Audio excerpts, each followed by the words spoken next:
নমস্কার বন্ধুরা, আমি রাজু ঘোষ। ইতিমধ্যে আমি যে সনাতনীদের যে আঘাত করেছি এবং হিন্দু শাস্ত্রের যে অবমাননা করেছি,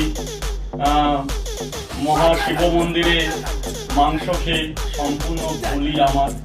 তো আজকে আমার পরিবার, আমার ওয়াইফ, আমার মা বাবা সব নির্ধারণ করছে আমার উপর যে আমি একজন খেটে খাওয়া এবং সামান্য একটা পরোটা বিক্রেতা। তো আজকে কিছু কথা বলছি। ব্যবসায়িক প্রবচনায় আমি জয় বাংলা বলে ফেলেছি অনেকবার, অনেক কটূক্তিভাবেই বলেছি, অনেক রকমভাবেই বলেছি এবং জয় শ্রীরাম বলিনি। কিন্তু আমি বুঝতে পারি যে আমি হিন্দুত্ববাদী। আমি হিন্দু হয়ে জয় শ্রীরাম বলিনি, কিন্তু আজকে আমি বলছি জয় শ্রীরাম, জয় জয় শ্রীরাম, জয় রামলালা। তো আজকে আমার হাতে আছে শ্রী ভগবদ গীতা, যার অবমাননা করার দুঃসাহস যেন আমার কোনোদিন না হয়। আমি এই গীতা ছুঁয়ে বলছি আমি হিন্দুত্বের মান রাখবো এবং যখনই আমার কর্মকাজের মধ্যে থেকে টাইম পাবো আমার গীতা পড়বো। গীতার অনেক রকম শ্লোক আছে, অধ্যায়ন আছে, এগুলো পাঠ করার চেষ্টা করব।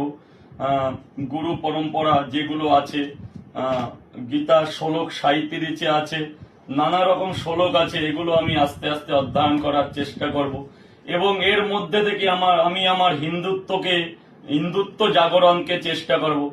আপনাদের কাছে বিনীত নিবেদন করছি, প্লিজ আমার প্রতি যে আক্রোশ, যে ক্ষোভটা আছে সেটা বন্ধ। নিজের ভাই, বন্ধু, সন্তান হিসেবে আমাকে মাফ করে দিন এবং পুনরায় আমাকে আমার কাজে যেতে দিন, কারণ আমার প্রতি 7টা লোক ডিপেন্ড করছে। আজকে আমি দীর্ঘদিন কাজ বন্ধ, আমার জায়গাটা আপনারা ফিরিয়ে দিন, যাতে আমি কর্ম করে এই 7টা আমার আনন্দে না, আমার 7টা লোকের আনন্দই আমার কাছে অনেক। আজকে আমার বাড়িতে প্রচুর প্রবলেম, তো 7টা লোকের সংসার চালানোর দায়িত্ব আমার, তাদের মুখের হাসি ফোটানোর দায়িত্ব আমার, তাদের সুখের দায়িত্ব আমার, তাদের দুঃখের দায়িত্ব আমার। তো আজকে আমাকে মার্জনা করুন এবং আমাকে পুনরায় আমার কাজের জায়গাটা ফিরিয়ে দিন। প্রত্যেক সনাতনী ভাইদের কাছে আমার বিনীত নিবেদন থাকলো, আমি এই গীতা ছুঁয়ে শপথ করছি, এর উপরে আর কিচ্ছু নেই পৃথিবীতে। আমরা পৃথিবী ছেড়ে চলে গেলে এই জিনিসটাই আমাদের সাথে যাবে, এই জিনিসটাই কিন্তু আমাদের সাথে দেবে।